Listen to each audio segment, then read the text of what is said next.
এজন্য আল্লাহ বলছেন কুল হাল ইয়াস্তাবিল লাযীনা ইয়ালামুনা ওয়াল লাযীনা লা ইয়ালামুন। এই আঙ্গিকে রাসূলের হাদিস। গত জমায় বলছিলাম তলাবুল ইলমি ফারিদাতুন আলা কুল্লি মুসলিম ওয়া মুসলিমাহ।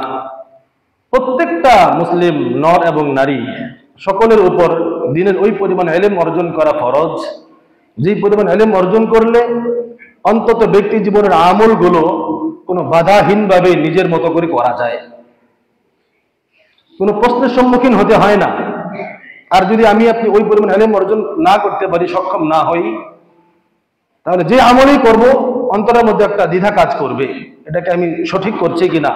কারণ বর্তমান ইখতিলাফি মাসআলা নিয়ে সমাজে সোশ্যাল মিডিয়াতে ফিতনা হচ্ছে বেশি। তো আপনি যদি সঠিক ইলমটা অর্জন করতে পারেন, আমি আরেক হাদিস কত সময় বলছিলাম, মান ইউরিদিল্লাহু বিহি খায়রান ইউফাক্কিহু ফিদ্দীন।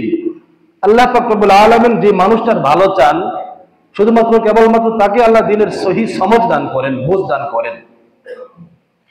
দেখবেন অনেক বড় বড় আলেম, অনেক বড় জাননেওয়ালা পণ্ডিত ইসলামের উপর, কিন্তু তার সঠিক বুঝটা নাই। কখনো এই কথা তো কখনো ওই কথা, কখনো এই পথে তো কখনো ওই পথে, নানান দিক থেকে সে টালমাটাল জীবনযাপন করেন। আর যদি আপনি কোরআন এবং হাদিসের সঠিক জ্ঞানটা অর্জন করে সহি সমঝ আল্লাহর কাছ থেকে কামনা করতে পারেন, তবেই ওই হাদিসের মেজদাক আপনি হবেন। মান ইউরিদিল্লাহু বিহি খায়রান ইউফাক্কিহু ফিদ্দীন। আল্লাহ আপনাকে ওই ইলম অর্জন করার কারণে দুনিয়ার মধ্যে আপনার আমলগুলো সহিভাবে করার একটা সক্ষমতা আপনাকে আল্লাহ দান করবেন। সুবহানাল্লাহ।